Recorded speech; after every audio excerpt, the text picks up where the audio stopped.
The following is a presentation of BizVisor, where we have 33 years of business and financial analysis experience.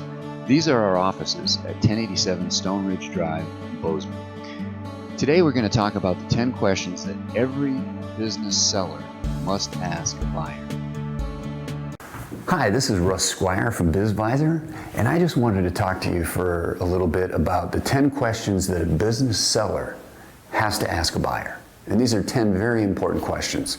The first question is, why do you want to buy this business? I mean, you want to know the motives. What are the motives of this person? Are they strong enough? Have they thought through it? Have they been in the corporate job that's absolutely driven them nuts and their biggest motive is to get away from that and be able to call their own shots? If that's their motivation, chances are you've got a good buyer on your hands.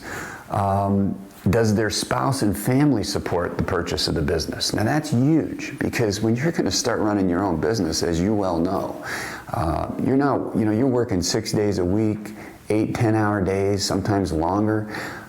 You've got to have that support structure in place. It can't be something that you're taking off and doing as the Lone Ranger and the rest of your family doesn't even know about it. That won't work. Number 3, what sort of work do you do now and what have you done in the past?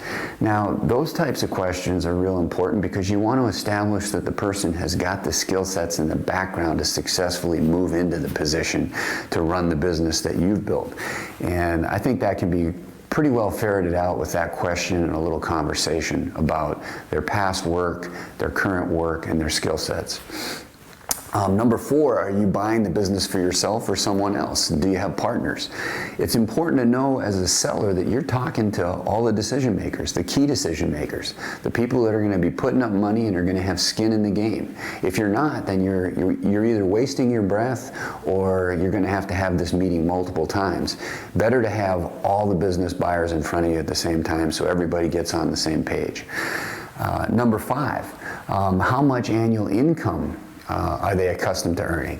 Maybe they're making $125,000 in their corporate job and they're going to be leaving to buy a business where they might only make $60,000 a year, and that's not going to do it for them. So it's important to understand those kinds of things and discrepancies and whether they're going to be able to get back to where they came from based upon the purchase of your business. Number 6, how much cash, do they have available today if they were to come across the business opportunity that they really wanted? This really helps you assess the seriousness of the buyer and also the sources of their funds. And it's really important to know that right up on the front end. Will they need financing? Chances are they are going to need seller financing. The SBA does not make many loans on businesses. They can't get the money back out of assets. Banks don't know how to run a business, so basically they're just going to liquidate for asset value, so they just don't give very much money. Number 8 would be what interests them about the business. This shows their level of commitment. Maybe it's a lifetime passion, a childhood passion. A great example, I have a buddy who's a raft guide, had worked as a raft guide for years, started his own raft company, now he's owned it for over 20 years, and now he's selling it.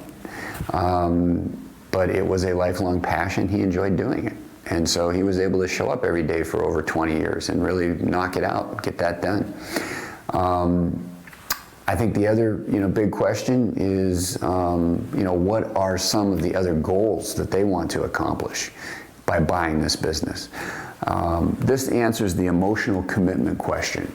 Do they have the commitment to show up and, play the game every day? Because buying a business is a real commitment. And then finally, number 10, if you find a business that meets your needs and criteria today, are you willing to take action now and buy it?